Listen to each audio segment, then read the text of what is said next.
offensive line health, short week. Where's that at right now? Yeah, Carver has progressed really well throughout the week and had a good day of practice yesterday. Is feeling really good today. Hadley's been very limited up to this point. We're going to see where he's at today and kind of evaluate as we go through. So obviously those two guys and Carver getting hurt and appreciating his effort, but getting hurt, I think, on the second series of the Tulane game and battling it through. But it did impact his play. So, those I feel pretty good. I feel better about Carver than I do Hadley right now. Were you pleased with what Langang and Pistori showed? Yeah, I was. You look at the environment. You look at two young guys in playing what I believe is a very good defense. I thought that they held up pretty well. There were some execution things that we look at collectively as an offense that we need to continue to improve upon, and both of those guys were right there with it. But no, I'm very pleased with where both those guys are at.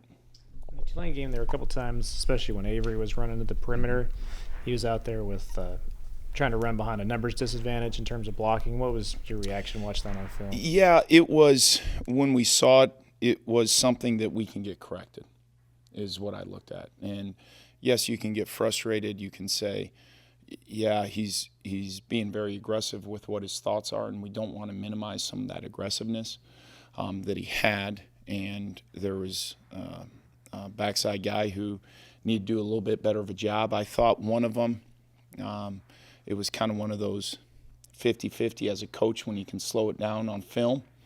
And I'm certainly not out there playing during the speed of the game, that you'd probably say it was a little bit heavier towards giving it. And but I know he's a player who's looking to make a play, and I do not want him to lose that aggressive mindset. Arizona runs a lot of. I'm sorry. Arizona runs a lot of four down fronts, and something that Taylor Fortier mentioned is a little bit different in college football nowadays. Yeah. What challenges does that present, and what advantages does it give? Yeah, it's interesting, as you look at the evolution of football, and we had to go back and look at some of the four down stuff that we had seen a year ago, and you have to go back and look at it from a protection standpoint. You have to look at it from a run game standpoint. Your techniques, a lot of your double teams change when I kind of constitute as guards are covered. And what is that technique that you see out of a center? What is the technique of the guard? Where's the alignment of a linebacker, whether that's a gap combination or whether that's a zone combination, or even in some of our man schemes that we have. So it has been a challenge, and it's been a little bit more of a challenge this week, just because of some of the guys who, yes, they've seen the four-man front, but they don't maybe have as many of those starts against the four-man front up front. But I like how they've progressed all the way throughout the course of the week. How detrimental has the relatively lower snap count the first two games been, and kind of getting the offense where you guys want it? Yeah, it's something that is frustrating. And, I know and agree, quite honestly, that we need to get this player the ball more. We need to get this player the ball more. And those are things that we're very abreast of, and we do. And I'm the one who's responsible, quite honestly. When we get that rep count up, I think it's going to give us more availability to do that. And you look at, why is the rep count down? We talked about it a little bit last week. And right now, unfortunately, it's kind of a little bit of the same thing. What we can control is being more efficient on third downs. And how do you become more efficient on third downs? Well, in some cases, it's the execution, it's the details that we need to get better at.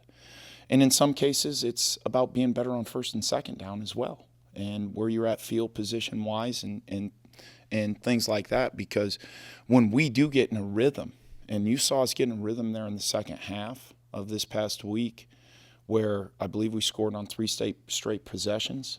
And, I think we were rolling, and I'll be the first to admit I didn't, as a play caller, was aggressive enough on that last series. But we were getting in a good rhythm, and that's what we have to do right now is find ways to continue to get in a rhythm so we can convert on third and then ultimately stay on the field to get the rep count up. What else do you see from this Arizona defense that concerns you? Well, they do have some experience, and I know that they did lose some guys with a coaching change from a year ago, but they did a really nice job of filling in some holes, and they did a real good job of keeping some of those guys through that adversity on their football team. So you can look at their personnel. They do have a new defensive coordinator. I think there's some similarities from a year ago, but you also look at it and say it's still very early on in the season, and what pictures are going to change? What is going to change that we haven't prepared for?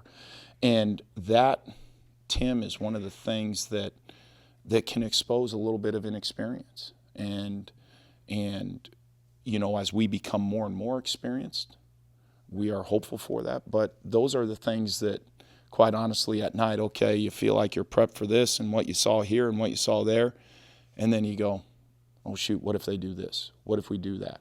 And especially in the condensed week that we have, in the limited amount of pictures that you're able to give those guys, those are some of the concerns that we have. I know the 3 and outs have probably prevented you from being able to, but have you wanted to get to more up-tempo? Yeah, we did, and I think, I don't know if you guys saw how the previous opponent handled that a little bit, and that's part of it. In order to get into tempo often, you need to get in a rhythm. And, you know, I couldn't tell you exactly, minus the 2-minute drill at the end of the first half, how many tempo calls that we had.